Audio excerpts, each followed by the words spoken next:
And I remember around the time I had my fourth, I was pregnant with my fourth child, we used to do a open house every Christmas and invite our friends to come through the house. And it would be something that we would prepare all kinds of stuff for, the drinks, the decorations, the tablecloths, the napkins, the decor, the food.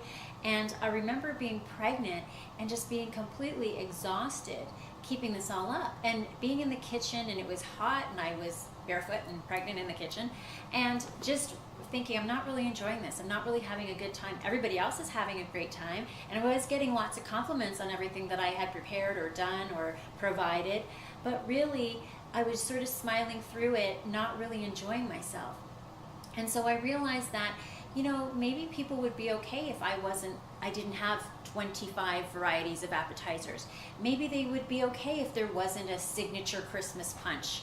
Maybe they would be okay if I didn't have perfectly wrapped presents for all the kids that were coming.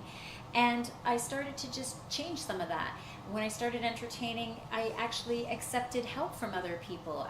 As my family was growing and I was entertaining, I still wanted to entertain, but as my family was growing and time was running out for me personally, or energy was running out, it was a little lower than usual, I started saying yes to the people who would ask to bring things. Because when people used to ask me if they could bring something to my house, I'd be like, oh no, just bring yourself. That's quite enough. And I couldn't begin to think of allowing somebody to go to the trouble of bringing something to my home, because I felt, well, you know what? I should be providing everything. Now, when I turned it around and realized if I was going to someone else's house and they asked me to bring something, I never thought any less of them. I never thought, well, geez, he or she is obviously not capable of entertaining people if they've got to ask for people to bring the stuff. I just would do it, and I would do it happily because it was a contribution that I was making. And so when I started to alter my perception and change my thought process around this, it seemed to change things for me as well. I know I would clean my house before the party, whereas now I kind of clean my house after the party, which makes a little more sense. I would do the vacuuming before the party, and then that would be the morning vacuuming, and then just before we went, the party was about to go live, I would vacuum again. And now, I keep my home clean, but I get it cleaned up after people leave, once the mess has been made, and let people know that, yeah, I actually do live in this house, and we have kids, and they do play with stuff, and their stuff gets left around, and that's okay. So just being able to take that mask off of not being the perfect maybe hostess or completely flawless, not being the Martha Stewart or whoever it is that we look up to and think that, that's how we should be. In turn, I also changed myself in my private practice of coaching and really taking the mask off of who I should be, because sometimes people think as a spiritual practitioner, as a life coach, you should have all your ducks in a row. You should be totally, in the Zen moment, in the Zen zone all the time, and basically you should have a perfect life, which is far from true. And when I really started taking the mask off, it changed my practice. I'll give you an example. I did was GE, General Electric, does a event every year for women's empowerment, and they bring women in from different shelters around the GTA, and they'll have different speakers in.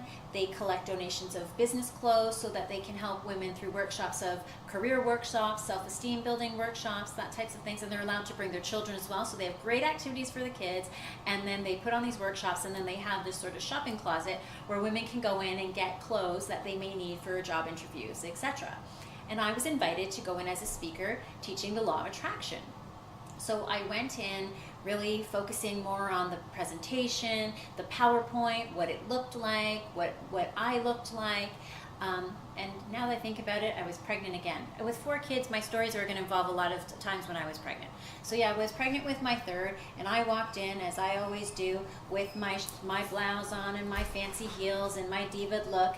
And I walked in there and gave the first presentation, and it just fell flat. Like, they looked like they couldn't get out there fast enough. And I'm like, oh my God, this was my first presentation that I gave in this capacity. I totally failed. I was a total flop.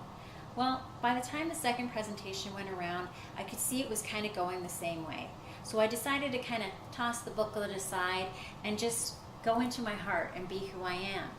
And that day I shared with them the story of being physically abused, sexually abused, and having overcome that and having been able to survive it. And as I was speaking to them, I could feel the energy in the room completely shift. I could feel them engaged with me. I could feel them listening to me. I could feel them putting their eyes on me and relating. I could feel the emotion in the room because I dropped the mask and I let them know that this is what had happened to me, and they were able to feel as though we were very much the same now all of a sudden, because I was no longer this girl that walked in fancy clothes with fancy hair and fancy shoes. I was a woman that had been through something exactly